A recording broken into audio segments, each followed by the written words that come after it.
What's up everybody, it's Hokage here, welcome to the video. Now, first of all, I want to say this, thank you for 10,000 subscribers, it honestly means a lot. A couple of days ago I said that I'll make like 2 special videos, this is one of them. But I'm gonna save the most special words for the other video, which is coming out either tomorrow or after tomorrow. It's gonna be the Q&A video. And originally this video was supposed to be how Boruto affected my life, but I've changed my mind. It's still going to be a very personal video, as I promised, but not as personal as it was supposed to be, because I keep forgetting that everybody from my school knows about my channel.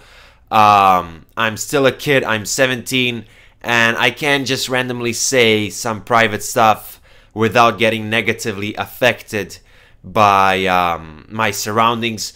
So I hope you understand me. Definitely in a couple of years I will be making like a fully personal video explaining how Boruto affected my life, because there's some messed up stuff that needs to be brought up. But you know, anyway, I've got one more year of school here in Serbia, and then I'm gonna go to America to a college, so potentially next year or the year after you will see that video. But for now, I'm just gonna briefly explain why Boruto as a series means so much to me. And yeah, that's basically it. Thank you once again for 10K subscribers on YouTube, and I want to thank different / for this beautiful fan art of me. I really like it. And anyway guys, without further ado, let's get into the video.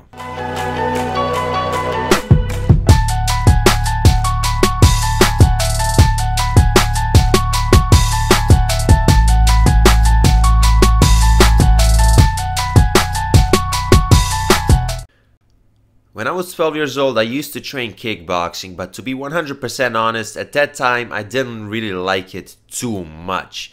And a couple of years later, I met Gokhan Saki. Most of you probably don't know who he is, but if you're into martial arts, chances are you know him. And anyway, I was 15 at the time. I met him. He was a great person. You know, as you can see, him and myself are sitting in his Ferrari right here. He was, we were going for a drive. He was overall really an awesome guy. And I kind of wanted to get back to kickboxing and to martial arts. And when I was 16, in 2016, I went to Spain for 2 months with my mom. And there I was training Muay Thai, which is another martial art. And basically, I really got into it. I'm not even joking, I really got into it. I had trainings at 9 in the morning. Which means that I had to eat at 8 because I had to eat 1 hour before the training, and it was fucking summer. You would expect me to go out every night at 16 years old, right? But no, I was focusing on my training, and basically I had a dream to become a professional fighter, potentially a champion. We were training on beach, because when you train on sand it's much harder. It does look kind of silly, but trust me, training on sand can be, well, it is 100 times harder than training on a regular flat ground. I met so many people there. I was the youngest. I had so many sparring matches with basically adults. It was good sometimes, it was bad, as you can see here. I don't know where my arms were, how did this happen, why weren't they up, but it did kind of happen. And anyway, I was practicing a lot. There was this day that I was, you know, basically with a friend basically, and I told him, can you help me out with my training? And he was like, okay, because I wanted to train for the second time that day. And we went to the beach, and he was just, you know, helping me train. You know, he was, I was punching him. I mean, his, like, hands, like, anyway, I don't know how to explain it, but basically we were training. And this guy pulls up to me and says, have you got another pair of gloves? And I was like, yeah, I have. And he was like, let's do a boxing match. And we kind of made, like, a ring in sand. And he told me that he trained MMA for, like, 6 years or whatever. And, you know, I had so many great experiences, and I was really talented at Muay Thai and kickboxing and boxing, whatever. And my dream was to become a professional fighter. And look at my body after some training. And keep in mind, I was 16 at this point. I had a lot of talent. And basically, I at that time, I knew that I was gonna make it to the top. I just knew it. It was honestly my dream. I was obsessed with it. And yeah, as I said, that was something that was really, really important for me. Oh. Now, here is what I wanted to do. I wanted to say a lot of personal things right now, but I just can't do it. So I'll just skim through it. Basically, a lot of hard shit happened in my life, and I had to, like, my dream was completely crushed. I knew that it wasn't possible for me to become a professional martial artist. As I said, I really can't say it right now, but I will make another video one day. Basically, everything was over. It was over. It was September of 2016. I was 16 at the time. And, you know, I was kind of depressed for the first time in my life. At that time, I didn't even know what depression was. I mean, like, I kind of knew, but I never knew how big of a problem it really is. And I was really down. I had so much bad stuff going on with my life. And, you know, all of a sudden it was October. I started watching Naruto. I watched it as a kid and then just randomly started watching it again. I guess I was probably sitting in my room sad because of the fact that my dreams got crushed because of personal reasons. And then I probably just kind of wanted to waste some time, and I started watching Naruto. And I talked about this in the past already. I'm not going to repeat it again. I finished Naruto by December, and obviously on the 30th of December I made my first YouTube video on the Eternal Hokage channel, titled "The Things I Want to See in the Boruto Anime." I already said this multiple times. I disagree with most of the things that I said in that video right now because my opinions changed. And basically, I started this YouTube thing. I was inspired by Double 4 Anime and for Neverworld. The first like anime YouTuber I saw was Double 4 Anime, and he was like my main inspiration.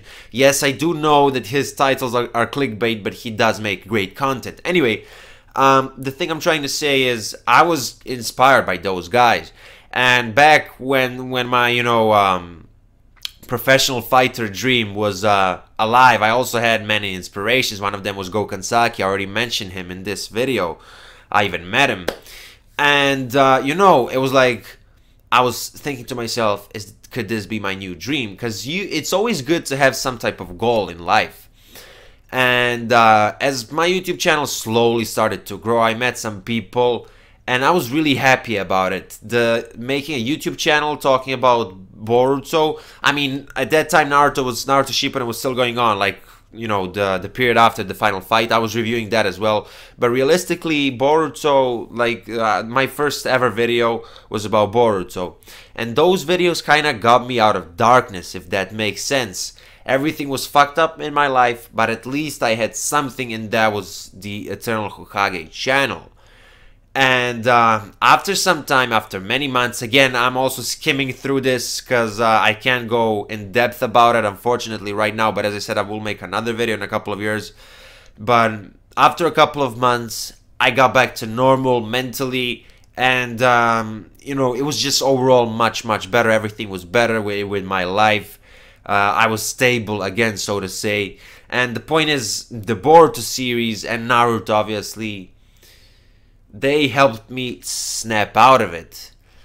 Basically, because as I said, I was in a really fucked up period, and that's why I will always appreciate this series to death, even if it produces some of the worst episodes out there. I will still find a positive and somehow talk about it. I am aware that the Boruto series is not perfect, but in my opinion, it is great, and it has a potential. Especially when I look at the current stuff in the manga, it has the potential to become a masterpiece. And, you know, my dream was to create a Boruto community, because Boruto was getting a lot of hate, and I already did it. And, you know, after the professional fighter dream that I had, you know, finding a new dream and making it making it reality in such a short period was just something amazing. We just hit 10K. And it's just crazy. I did talk about this in my last live stream. I do want to have my own manga one day, but we're talking like far, far future. Yeah, far, far future. I need to finish, you know, school, college, everything, but I do have it in mind. Anyway, that was your boy Hokage. Thank you once again for 10,000 subscribers now. You should probably understand why this series means so much to me. Even though, objectively speaking, it's not the best series ever, I will still appreciate the Naruto franchise until the end of my life because it really helped me a lot in a way. And yeah, Twitter and Discord links are in the description below. That was your boy Hokage, and I will see you in my next video. Bye.